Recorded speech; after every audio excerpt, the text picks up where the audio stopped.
many are questioning, where is Jack Ma? Jack Ma's absence from the public scene has created confusion for the general public. Jack Ma, having a fortune of well over $48.4 billion, to being ranked as one of the world's greatest leaders, the wealthiest person in China, and an influential figure for startup businesses, news outlets from all over the world noted a lack of public appearances from Jack Ma, following a feud that he had with the Chinese government, leaving questions like, is Jack Ma dead or alive? Is Ma a victim of forced disappearances, or is he voluntarily lying low? Today, I will take you through the journey of Ma's life, his feud with the government, and why he is China's biggest nightmare.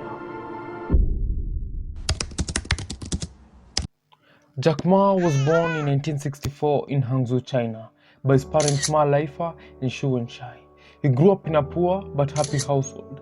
Jack Ma was passionate about English, but because his parents could not afford English classes for him, he began studying English by conversing with English speakers, listening to English radio, and also giving tours of his hometown just to practice English. Jack Ma's weakest link on school was maths, which became evident in 1982 when Ma sat for his college entrance exam and fell off the list after scoring 1 point in maths. The following year, in 1983, he took the test again, in which he also failed after scoring 19 points. Jack Ma's father persuaded him to give up his desire to go to college and for him to study a skill. But 1 year later, despite the strong opposition of his family, he took the test for the third time. And this time, he scored 89 points in the test.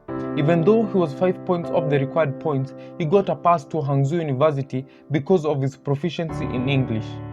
He graduated with a bachelor's degree in 1988 and went on to become a lecturer in Hangzhou University, where he founded his first company, Haibo Translation Agency, which provided English translation and interpretation.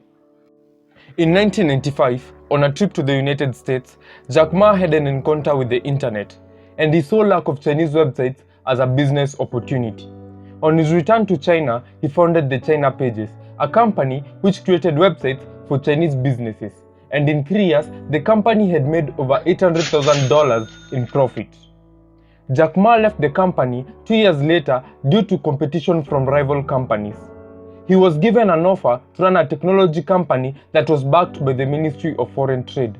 But 1 year later, Jack Ma felt that if he stayed with the government, he would miss out on the economic opportunities that the internet had to offer. Ma persuaded his team at the ministry to go back to Hangzhou with him, and he founded the Alibaba Group, a website that facilitated deals between small businesses. And in just 2 years, Alibaba had a total of $25 million in capital investment from Masayoshi Son.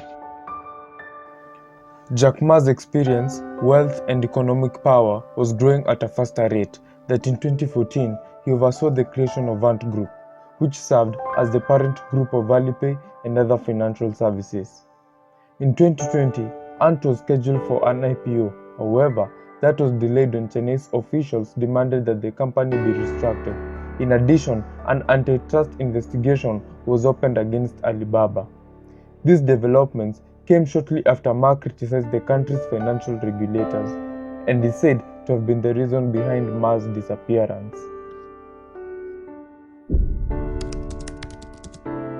Today in China and in the world, people don't trust each other. The government and people and media and everybody think, this guy's cheating. I talk to the banks. No banks want to do it. Banks say, no, this thing never work.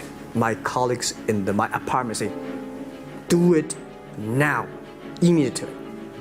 If something wrong, the government not happy about that. If one body has to go to the prison, Jack Ma go to the prison.